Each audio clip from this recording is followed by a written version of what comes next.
প্রিয় আমার জয়কৃষ্ণপুর ভাই এবং চাচারা এবং দাদারা, আসসালামু আলাইকুম। ওয়ালাইকুম আসসালাম রহমতুল্লাহ। আমার নাম রফিকুল ইসলাম, আমার বাড়ি ঢেকিপাড়া। আমার বাবার নাম মোহাম্মদ সোনাব মন্ডল, পাংশা পৌরসভা 1 নম্বর ওয়ার্ডের কাউন্সিলর।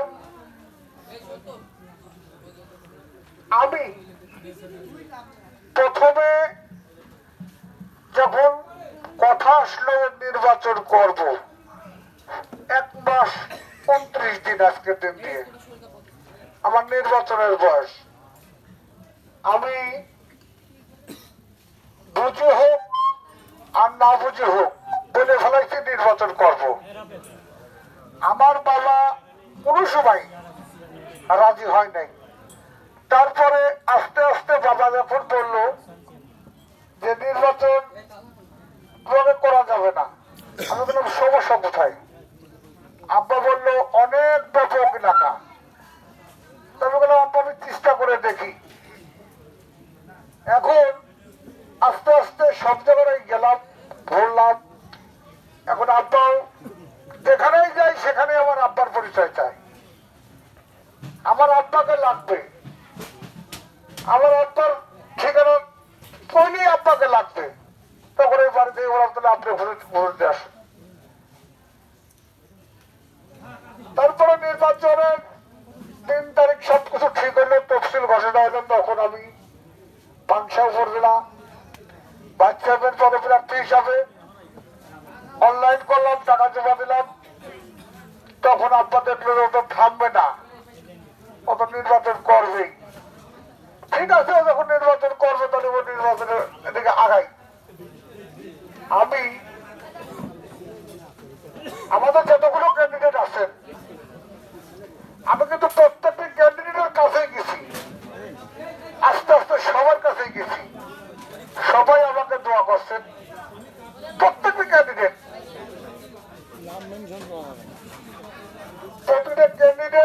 প্রতিটা ক্যান্ডিডেটের অভিভাবক যাদের পরিচয় ক্যান্ডিডেট হয়েছেন,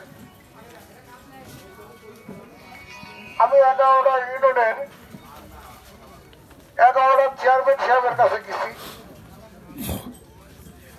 আমি সভাপতি সেক্রেটারির কাছে গেছি,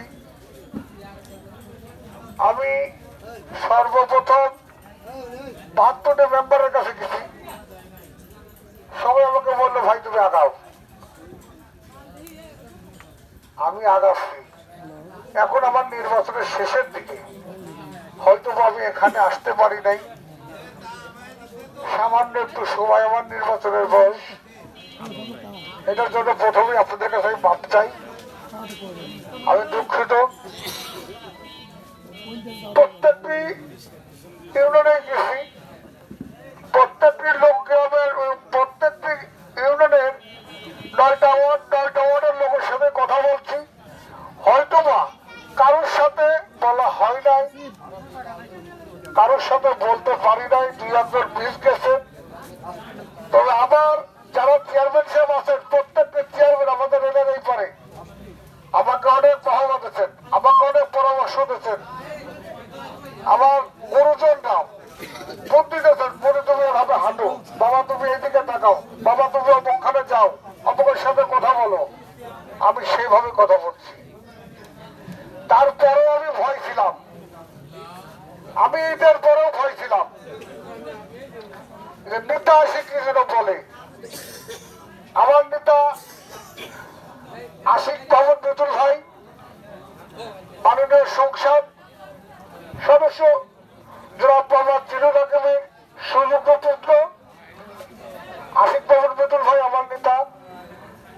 আমার নেতার মুখে তো কথা আছে, ওই কথা শেষ করে আমি নির্বাচনে আবার ভাবলাম। নেতা বললেন ভাইস চেয়ারম্যান নিয়ে আমার কোনো মাথা ব্যথা নাই। নেতা বললেন ভাইস চেয়ারম্যান যে হয় আসতে পারে, ভাইস চেয়ারম্যান জনগণের হাতে দিয়ে দিলাম।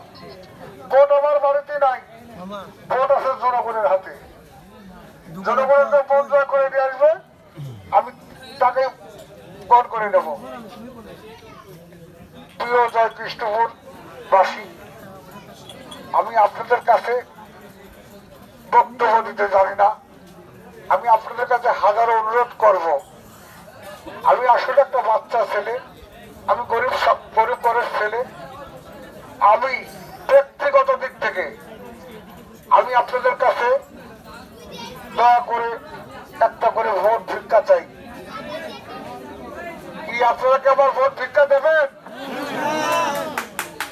আমি দয়া চাচ্ছি, ভিক্ষা চাচ্ছি, আমি দয়া চাচ্ছি, ভিক্ষা চাচ্ছি। দেখেন আমার সাথে কিন্তু অনেকে প্রতারণা করছেন,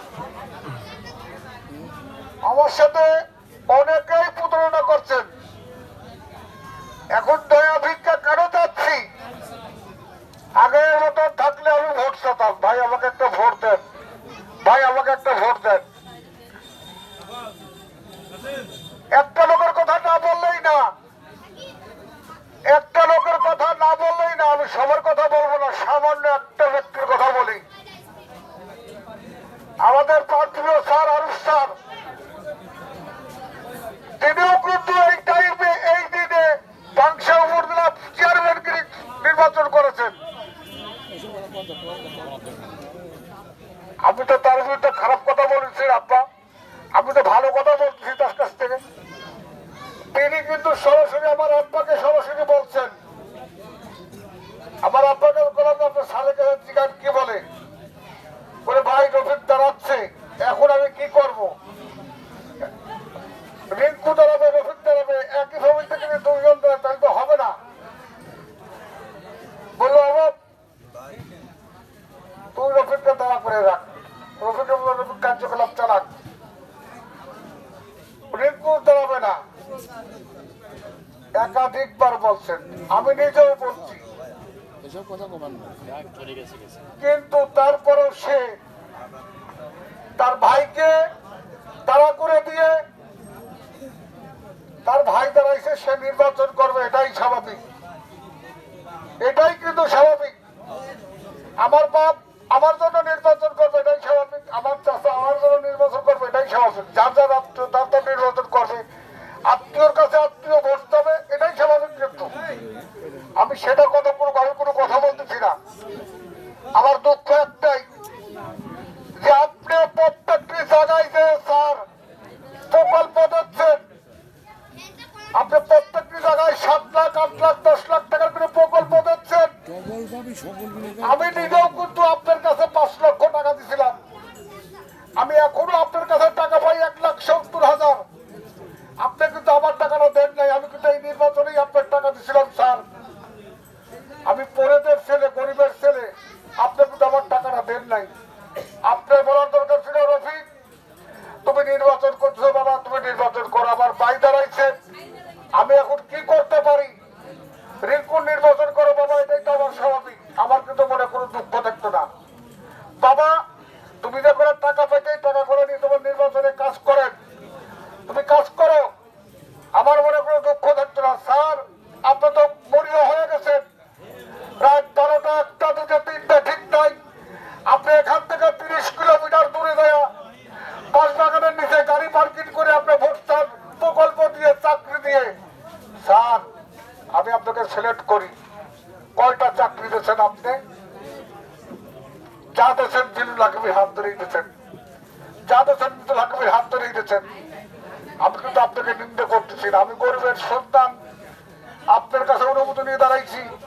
আপনি আর এক ভাই আমাকে মাথার উপর হাত দিয়ে দোয়া করে দিয়েছেন, রফিক তুমি দাঁড়াও, আমি তোমাকে 15 দিন আগে 1 লক্ষ টাকা দেবো। যদি একটা কথা মিথ্যে কথা হয়, বিচার আপনাদের হাতে দিলাম। আপনি আমি যেখানে গেছি সেখানেই আপনি গেছেন, আমি যেখানে হাত দিয়েছি সেখানেই আপনি গেছেন। আমি এখানে বাহাদুরপুরে আসছি, যেখানে গেছি স্যার আপনি গেছেন। আমি তো আপনার সন্তান স্যার, কেন স্যার আপনি আমার সাথে এরকম করতেছেন? আপনি আমাকে আর রিঙ্কুকে ছাড়ি দেন, যাও তোমরা দুইজন আমার ফ্যামিলির সদস্য যে হয়ে আসতে পারো। রফিক আমার সন্তান, তুমি আমার ভাই, আপনি তা করতেছেন না। আপনি প্রকল্প দিচ্ছেন, এখনো কোনো প্রকল্প কোথাও বাস্তবায়ন করেন নাই। অতএব আমি আপনার কাছে দোয়া করি স্যার, আপনার শরীরটা সুস্থ থাকুক। আমি এটুকুই বলতে চাই, আপনি আমার নির্বাচনের ভিতরে স্যার আপনি আমার টাকা কটা দিয়ে দিয়েন। আমি কোনো অনুরোধ করি, আমি গরিব মানুষের ছেলে, আপনি যদি 1,70,000 টাকা আমাকে দিয়ে দেন, আমি কিন্তু 15,000 পোস্টার করতে পারি। আমি কিন্তু জায়গায় কিছু চাপান খরচ দিতে পারি। আপনি কিন্তু সেটা দিচ্ছেন না আমাকে, ঠিক। আপনি কিন্তু সেটা দিচ্ছেন না। আপনি ইচ্ছা করলে কিন্তু দিতে পারেন। আমার মা হসপিটালের বেডে থাকে স্যার, আপনার কাছে আমি টাকা চাই, আপনি আমাকে বলেন আমার কাছে কিছু করার নাই, আপনি আমাকে টাকা দেন নাই। অতএব দুঃখ লাগে স্যার, আপনার জন্য জীবন আমরা কুরবানি দিয়ে রাজি ছিলাম, বাপ বেটা দুইজন। চার কোনা মন্ডলরা, তারপরে দলের একটা চাপ, তাও আপনার নির্বাচন করেছি স্যার। আপনার পিছন থেকে কিন্তু আমরা সরি নেই স্যার। আমরা তো আপনার পিতা হিসাবে জানি যে আপনি আমাদের অভিভাবক। যাই হোক, অনেক দুঃখের কথা,